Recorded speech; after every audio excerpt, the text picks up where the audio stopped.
Hair transplant आदमी एक दिन में करा के चला जाता है। क्या टाइमलाइन होती है रिजल्ट आने की? खुले सिर में मोटरसाइकिल ना चलाए। इनको हम कैप देते हैं कि वो 2 दिन तक पहन के रखें। उनका पहला शैम्पू हॉस्पिटल में करते हैं।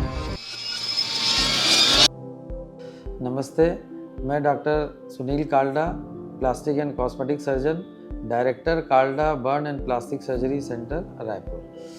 पिछले 2 वीडियो में हमने आपको हेयर ट्रांसप्लांट के बारे में और hair transplant PRP and GFC क्या होता है उसके बारे में डिस्कस किया था। और अगर आपको देखना हो तो आप हमारे यूट्यूब चैनल में जाके इनको देख सकते हैं। आज मैं आपको हेयर ट्रांसप्लांट के क्या रिजल्ट होते हैं, उन्हें कैसे मेंटेन करना पड़ता है और इसकी क्या कॉस्ट आती है उसके बारे में डिस्कस करेंगे। हेयर ट्रांसप्लांट में क्या टाइमलाइन होती है रिजल्ट आने की और क्या इसका पोस्ट केयर और मेंटेनेंस होगा और क्या कॉस्टिंग होगी, इन तीनों में हम डिटेल से बात करेंगे। यूजुअली हेयर ट्रांसप्लांट आदमी एक दिन में करा के चला जाता है और डे केयर प्रोसीजर होता है। इसके बाद इनको हम कैप देते हैं कि वो 2 दिन तक पहन के रखें, या कई बार हम खुला भी रख सकते हैं और इन्हें 2 दिन के बाद भुला करके हम इनका पहला शैम्पू हॉस्पिटल में करते हैं। और कैसे शैम्पू किया जाता है, उसकी क्या टेक्निक होती है, वो हम डिटेल में पेशेंट्स को समझाते हैं। उसके बाद वो रोज़ अपने बाल के शैम्पू कर सकता है। उसके बाद हम उनको एक लोशन देते हैं लगाने के लिए, उसको सुबह और रात को लगाना पड़ता है। कुछ टैबलेट्स देते हैं एंटीबायोटिक्स की, पेन किलर की, स्वेलिंग के लिए, वो उनको 10 दिन तक लेना पड़ता है। और उसके बाद 10वें दिन फिर हम उनको फॉलोअप में बुलाते हैं, देखते हैं कैसा केयर है। उसके बाद हम उनको 1 महीने के बाद फिर पीआरपी का ट्रीटमेंट देते हैं। ऐसे 4 से 6 सिटिंग हर महीने में 1 बार पीआरपी की देते हैं, जिससे बाल की ग्रोथ बढ़े। और यूजुअली जो बाल की जड़ें हम लगाते हैं वो 10 से 15 दिन 20 दिन में उनके जो स्कैब होते हैं ऊपर की, वो धीरे धीरे झड़ने लगते हैं और मोस्टली बाल ऊपर से जो दिखते हैं जड़ें वो झड़ जाती हैं।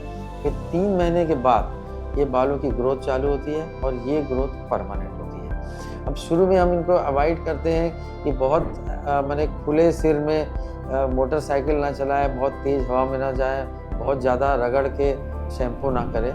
पर अगर किसी कारण से उनको लोशन से एलर्जी हो रही है तो हम उनको कुछ क्रीम देते हैं जिससे एलर्जी ना हो और उस लोशन को अवॉइड करते हैं लगाने के लिए।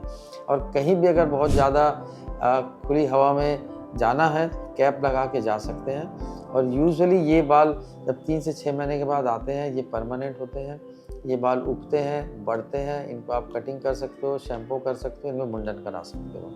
तो ये एक अच्छे से अगर मेंटेन करेंगे तो इसके बहुत अच्छे रिजल्ट्स आते हैं। और कॉस्टिंग के बारे में अगर हम देखें तो यूजुअली एक एरिया देख करके कई बार पैकेज करते हैं। पर अगर किसी को ये जानना हो तो पर हेयर क्या कॉस्ट होती है, तो ये 15 रुपये पर हेयर से लेकर के 35 रुपये पर हेयर तक की कॉस्ट होती है इसमें। और कई बार अगर सिर के बाल पूरे नहीं पड़ते हैं तो हमको दाढ़ी से या चेस्ट से भी बाल लेके लगाना पड़ता है, तो उस हिसाब से थोड़ी कॉस्ट में फ़र्क आता है। जैसे कि पहले भी मैंने अपने वीडियो में बताया है कि इस प्रकार का कोई भी ट्रीटमेंट है वो प्रॉपर डॉक्टर्स जिनके पास प्रॉपर डिग्री हो, जो एक्सपर्ट हो, जिसकी प्रॉपर ट्रेनिंग हो, उनसे कराना चाहिए। उनके पास प्रॉपर साफ़ सुथरा सेटअप होना चाहिए, स्टरलाइज्ड ऑटोक्लेव वाली सुविधाएं उनके ऑपरेशन थिएटर में होनी चाहिए, जिससे इन्फेक्शन ना हो और आपको प्रॉपर रिजल्ट मिले। और ये सब चीज़ों में ध्यान रख के ही ये सब ट्रीटमेंट कराना चाहिए।